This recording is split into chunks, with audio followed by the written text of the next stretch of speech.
Hello everyone, welcome to my channel. Keep it simple but significant. I am your host Sasi. Let's start today's discussion.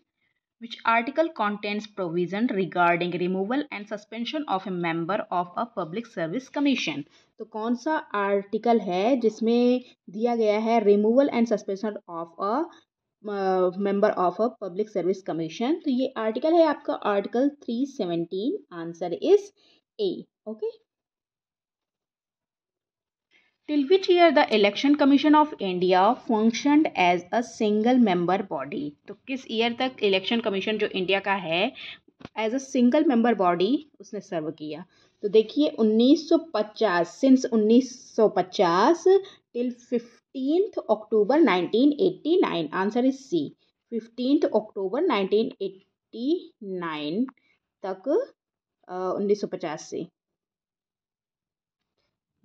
इतने time तक election commission of ऑफ इंडिया जो है वो single member body की तरह फंक्शन किया था. उसके बाद ये सिंगल मेंबर बॉडी की तरह फंक्शन नहीं किया. उसने चीफ इलेक्शन कमिश्नर होते हैं और 2 इलेक्शन कमिश्नर भी होते हैं. अब ग्राम न्यायालय exercise the power of what? तो ग्राम न्यायालय एक्सरसाइज करते हैं क्या? करेक्ट ऑप्शन बताना है. तो सिविल कोर्ट और क्रिमिनल कोर्ट दोनों की पावर को एक्सरसाइज करते हैं Gram Nyayalaya. So the answer is what? Answer is C, 1 and 2 both. Okay. Which of the following statements are correct with respect to the role of cabinet? Role of cabinet की बात हो रही है. कौन सा स्टेटमेंट करेक्ट है पूछ रहा है. It is the highest decision making authority. बिल्कुल ठीक, हाईएस्ट डिसीजन मेकिंग अथॉरिटी है. It is a chief policy formulating body. बिल्कुल ये भी ठीक है. It is the chief coordinator of central administration. बिल्कुल सेंट्रल एडमिनिस्ट्रेशन का चीफ कोऑर्डिनेटर होता है. ये भी ठीक है. सारे के सारे करेक्ट हैं. सो the answer is D, all of the above. Who among the following judge of Supreme Court of India was many times called as champion of state rights? तो कौन से सुप्रीम कोर्ट के जज थे जिन्हें कहा जाता है चैंपियन ऑफ स्टेट राइट्स? तो ये हैं justice Subba Rao. Answer is ए. इनको कहा जाता है चैंपियन ऑफ स्टेट राइट्स. और इन्होंने ये 9th chief justice of India थे, 9th नंबर के. ओके. और इन्होंने सर्व किया था 1966 से 67 तक. Okay. What is the purpose of the appointment of judicial and administrative members of the Armed Forces Tribunal? तो पर्पस क्या होता है judicial and administrative members of the arm force tribunal के अपॉइंटमेंट का? तो इसका पर्पस होता है speedy justice to personnel of the armed forces. Answer is A. Which of the following statement regarding the financial powers of the President of India is wrong? Financial power president की जो है उसके लिए wrong statement पूछ रहा है. Okay.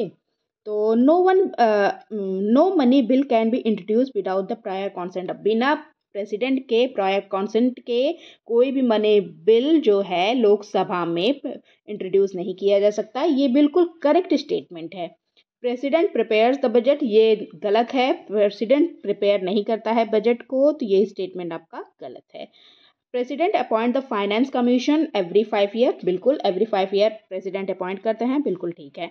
तो इसमें रॉन्ग स्टेटमेंट पूछ रहा है. The answer is B. Okay.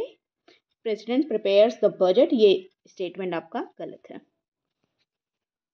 What is the upper limit of the election expenses in a parliamentary constituency? तो अपर लिमिट क्या होती है इलेक्शन एक्सपेंसेस के पार्लियामेंट्री कॉन्स्टिट्यूएंसीज की? तो ये अपर लिमिट है आपका सी, 70 लाख. 70 लाख कहने का है लेकिन हो जाते हैं करोड़ों.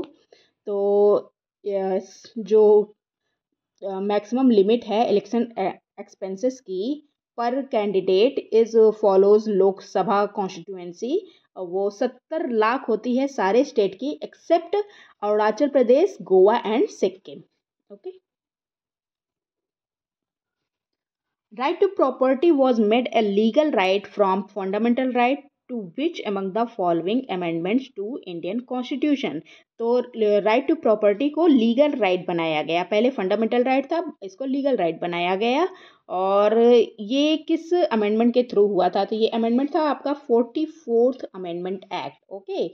और इसको रखा गया कहाँ पे, 300A में रखा गया। How many freedoms are guaranteed by article 19, right to freedom.